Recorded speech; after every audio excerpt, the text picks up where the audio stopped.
જય શ્રી કૃષ્ણ બધાને। તો આજે આપણે બનાવીશું મગની દાળમાંથી મુઠિયા બનાવીશું। એ બી એકદમ હેલ્ધી, બહુ ઓછા તેલમાં જ આ સરસ એકદમ નાસ્તો તૈયાર થઈ જાય છે। જો તમે ડાયટ કરતા હો અને તમે વજન ઘટાડવા માંગતા હો તો તમારા માટે આ બેસ્ટ ઓપ્શન છે, જે એકદમ હેલ્ધી આ નાસ્તો છે। આમાં બહુ વધારે તેલ મસાલા છે જ નહીં, બધા હેલ્ધી જે મસાલા અને રૂટિન મસાલા નાખ્યા છે। તો સૌથી પહેલાં આપણે મગની દાળને એક રાત માટે પલાળી દેવાની છે અને 100 ગ્રામ જેટલી મારી મગની દાળ છે અને આ રીતે તમે જોઈ શકો છો તૂટી જાય છે। ત્યાર પછી મગની દાળને મેં 2 થી 3 પાણીથી સરસ ધોઈ નાખવાની છે। ધોઈ અને આ રીતે કોઈ પણ મિક્સર જાર અથવા ગ્રાઇન્ડરમાં, બેમાં કોઈ બીમાં તમે ક્રશ કરી શકો છો। જે તમારા ઘરમાં અવેલેબલ હોય એમાં તમે ક્રશ કરી શકો છો અને એકદમ આની ફાઇન પેસ્ટ બનાવવાની છે, દરદરું નથી રાખવાનું। ત્યાર પછી લીલા મરચાં અને 7-8 કળી લસણની નાખી છે અને હવે આપણે એને એકદમ સરસ ચોપ કરી દેવાનું છે, એકદમ ફાઇન પેસ્ટ બનાવી દેવાની છે। તો વિડીયો પસંદ આવે તો જરૂરથી એક લાઇક ઓર સબસ્ક્રાઈબ, જો ઘંટીવાળું બટન છે એને જરૂરથી પ્રેસ કરશો તો મારા વિડીયોની તમને નોટિફિકેશન મળતી રહેશે। તો આ એકદમ સરસ ફાઇન પેસ્ટ તૈયાર થઈ ગઈ છે। હવે તમે જોઈ શકો છો, જુઓ આ રીતે બ્લેડ મેં કાઢી લીધી છે અને હું તમને મારું બેટર બતાવીશ। એકદમ સરસ, જે રીતે આપણે કેકનું બેટર રાખતા હોય એ જ ટાઈપનું છે। તો હવે મેં લીધી છે લગભગ 100 ગ્રામ જેટલી દૂધી લીધી છે, એને બી આ રીતે છાલ કાઢી અને એની છીણમાં કાઢી દેવાની છે। તો હવે આપણે એક જાળીની મદદથી આ રીતે એને છીણી લઈશું અને દૂધીમાંથી જેટલું પાણી છે એ બધું કાઢી નાખવાનું છે। એક વાતનું ખાસ ધ્યાન રાખજો કે દૂધીમાં પાણી ન રહી જવું જોઈએ, પાણી રહી જશે ને તો કેવું એકદમ સોગી તમારા બનશે જે મુઠિયા બનાવવાના છે અને દૂધીમાંથી બહુ પાણી છૂટે છે। તો જુઓ આ રીતે છીણને મેં સાઈડમાં મૂકી દીધું છે। હવે જે બેટર એકદમ સરસ ક્રશ કરી અને મગની દાળનું તૈયાર થયું છે એને એક બાઉલમાં આ રીતે કાઢી લેવાનું છે। ત્યાર પછી મેં અત્યારે 1 ચમચી ગોળ નાખ્યો છે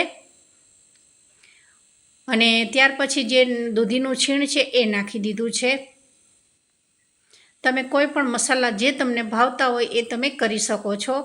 આમાં થોડું હજુ વેજીટેબલ બી તમારે નાખવા હોય તો નાખી શકો છો, પણ બહુ ઝાઝા વેજીટેબલ નાખવાથી બહુ મોંમાં આવે છે, એટલે ખાલી ઇનફ એક દૂધીનું છીણ છે એ જ સારું લાગે છે। તો 2 ચમચી મેં અત્યારે ચણાનો લોટ લીધો છે અને આ મુઠિયા આપણે ભાખરીના લોટથી બનાવવાના છે। અત્યારે તો મેં ફક્ત બાઇન્ડિંગ આવવા માટે જ, ટેસ્ટ સારો આવે એ માટે થઈને મેં ચણાનો લોટ 2 ચમચી નાખ્યો છે અને ત્યાર પછી સ્વાદ અનુસાર મીઠું નાખ્યું છે। અને હવે આપણે બીજા બધા મસાલા કરીશું। તો થોડુંક લાલ મરચ, હળદી નાખી છે અત્યારે, ત્યાર પછી જીરું નાખ્યું છે, જે આખું જીરું આવે છે એ નાખ્યું છે અને 1 ચમચી મેં અત્યારે લાલ મરચું નાખ્યું છે, કારણ કે આપણે આગળ લીલા મરચાં નાખ્યા છે દાળમાં, એટલે સાચવીને નાખવાનું। પછી ધાણા જીરું નાખ્યું છે અને હવે આપણે લાસ્ટમાં અજમો નાખીશું। ખાટું ગળ્યો બધા ટેસ્ટ સાથે આ મુઠિયા બહુ સરસ થાય છે, તો જરૂરથી એકવાર ટ્રાય કરજો। અજમાને આ રીતે થોડોક હાથથી મસળી અને નાખવાનો છે અને ત્યાર પછી ઉપરથી અડધું લીંબુ મેં નીચોવી દીધું છે। અને હવે આપણે 1 વાટકી મેં અત્યારે ભાખરીનો લોટ લીધો છે, જે રૂટિન ટાઈમમાં આપણે ભાખરી જે બનાવતા હોય એ જ લોટ છે, દરદરો। અને ત્યાર પછી 1 ચમચી મેં તલ નાખ્યા છે। હવે મેં આમાં કોઈ હું પાણીનો ઉપયોગ નહીં કરું, બિલકુલ જે આપણે પીસેલી મગની દાળ છે અને દૂધીનું છીણ છે એનાથી જ આપણે સરસ મુઠિયાનો લોટ આ રીતે બાંધવાનો છે। કારણ કે તમે જો પહેલેથી જ બધું ધ્યાનથી બનાવ્યું હશે ને તો તમારી એકદમ સરસ આ મુઠિયા અંદરથી પોચા અને ઉપરથી ક્રિસ્પી બને છે।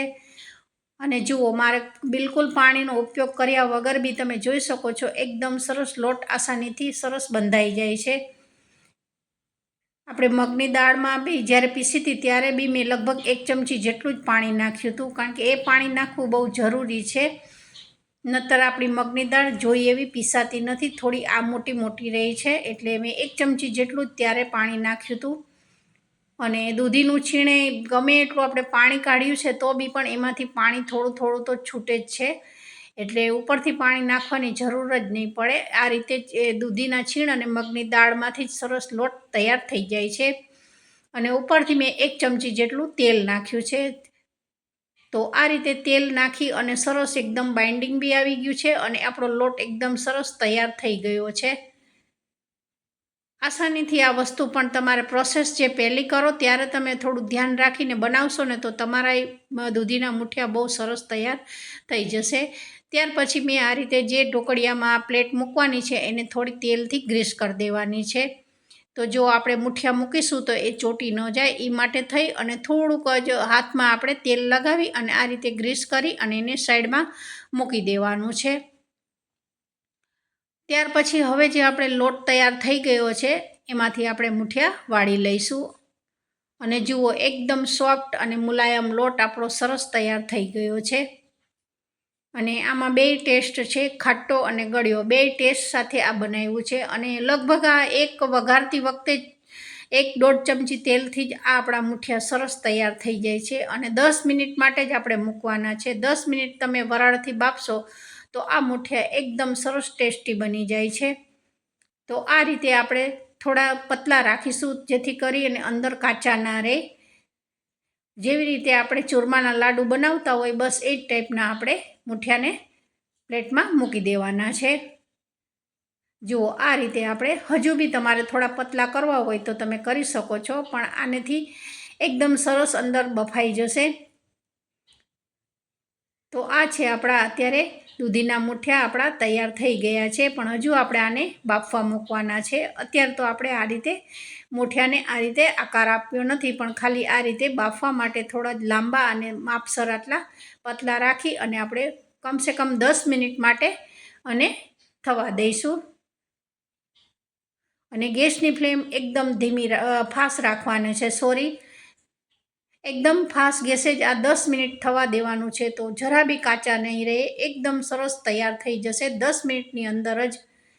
તો અત્યારે તમે જોઈ શકો છો કે મારો ગેસ એકદમ મેં ફાસ્ટ જ રાખ્યો છે અને મૂકી દીધા હતા. તો 10 મિનિટ હવે આપણી થઈ ગઈ છે.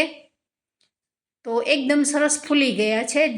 જે આપણે બનાવ્યા છે મુઠિયા એકદમ સરસ ફૂલી ગયા છે. અને અત્યારે હું ચપ્પુ મારી અને તમને બતાવીશ. જુઓ મારું ચપ્પુ અંદર ક્યાંય ચોંટતું નથી, તો સમજવાનું કે આ મુઠિયા આપણા તૈયાર થઈ ગયા છે.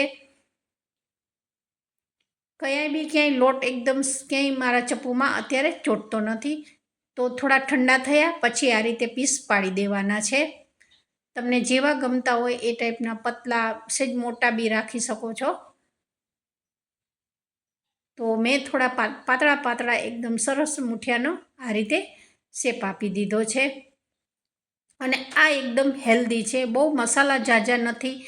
અને એકદમ આ નાસ્તામાં સવારમાં તમે રાતે પ્રોસેસ કરીને મૂકી દો ને તો એકદમ ફટાફટ આ 15થી 20 મિનિટમાં જ આ એકદમ નાસ્તો તૈયાર થઈ જાય છે. અને એકદમ સરસ તમે જોઈ શકો છો ભાખરીનો લોટ છે, ચણાનો લોટ છે.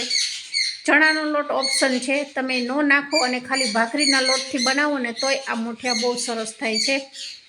અને મગની દાળ તો એકદમ ખાવા માટે હેલ્ધી છે. તો હવે આપણે મુઠિયાને વઘારી લઈશું. તો 1 ચમચીથી ઉપર થોડુંક અડધી ચમચી જેટલું જ મારું તેલ મેં નાખ્યું છે. અને થોડું તેલ ગરમ થાય પછી આપણે એમાં થોડુંક આખું જીરું નાખવાનું છે. જીરું થોડુંક સરસ તતરી જાય, આ રીતે કાચો ટેસ્ટ ના રહે એ માટે જીરુંને થોડોક એકદમ સરસ તતડાવવાનું છે. ત્યાર પછી મેં 1 ચમચી જેટલી રાઈ નાખી દીધી છે. રાઈને બી એકદમ સરસ ફૂટે પછી જ આપણે બીજી પ્રોસેસ કરવાની છે. તો થોડીક રાઈ ગરમ થઈ ગઈ, જીરું થોડું થયું પછી મેં હિંગ નાખી દીધી છે. 1 ચપટી હિંગ નાખ્યા પછી 1 ચમચી તલ નાખ્યા છે. આપણે અંદર બી તલ નાખ્યા છે અને આ રીતે વઘારમાં બી તલ નાખીશું તો બહુ એનો ટેસ્ટ સરસ આવે છે. અને ત્યાર પછી આ રીતે બહુ તીખાઈ નથી અને બહુ મોળાઈ નથી એ ટાઈપના મેં મરચાં લીલા લીધા છે. એને બી મેં આ રીતે વઘારમાં નાખી દીધા છે. જો તમારા ઘરમાં મીઠો લીમડો હોય તો તમે મીઠો લીમડો બી અત્યારે નાખી શકો છો, પણ મારે અત્યારે ઘરમાં મીઠો લીમડો થોડો પતી ગયો હતો એટલે મેં થોડો અવોઇડ કર્યો છે. ત્યાર પછી મેં એમાં જે તૈયાર મુઠિયા પીસ કરીને રાખ્યા છે એ નાખી દીધા છે તેલમાં. અને લગભગ 2 થી 3 જ મિનિટ આ રીતે થોડુંક આપણે ચલાવતા રહેવાનું છે. જે બધા તલ વઘાર કર્યો છે, જીરું રાઈ એ બધું સરસ મુઠિયામાં એકદમ કોટિંગ થઈ જવું જોઈએ. આ ખાવામાં બહુ જ સરસ લાગે છે, તો જરૂરથી એકવાર ટ્રાય કરજો, કારણ કે મગની દાળ ખાવા માટે બહુ જ હેલ્ધી હોય છે અને આસાનીથી સરસ લગભગ 20 મિનિટમાં જ આ નાસ્તો તૈયાર થઈ જાય છે. 10 મિનિટ ઉકાળવામાં થાય છે અને બીજી પ્રોસેસ કરવામાં 10 મિનિટ જાય છે, તો 20 મિનિટમાં આ નાસ્તો આપણો સરસ તૈયાર થઈ જાય છે. અને છોકરાઓને જો હવે તો વેકેશન ખુલે છે, તો એને બી તમે આ રીતે નાસ્તામાં બી આપી શકો છો. આ છોકરાઓને નાસ્તામાં આપશો ને તો બી એકદમ હેલ્ધી છે, કારણ કે મગની દાળ છોકરાઓ ખાતા નથી હોતા, પણ તમે આ રીતે મગની દાળ જો છોકરાઓને ખવડાવશો ને તો એ લોકો હોંશે હોંશેથી ખાશે. પણ છોકરાઓ માટે બનાવતા હો તો તમારે લીલા મરચાં થોડા ઓછા નાખવાના, સિમ્પલ જ તમારે બનાવવાના, તો બી તમારા છોકરાઓ આ રીતે લંચ બોક્સમાં સ્કૂલમાં આપી શકો છો. તો આ છે મારા અત્યારે તૈયાર થઈ ગયા છે મગની દાળમાંથી બનતા મુઠિયા, એકદમ સરસ હેલ્ધી તૈયાર થઈ ગયા છે. તો બધાને જય શ્રી કૃષ્ણ, જય માતાજી.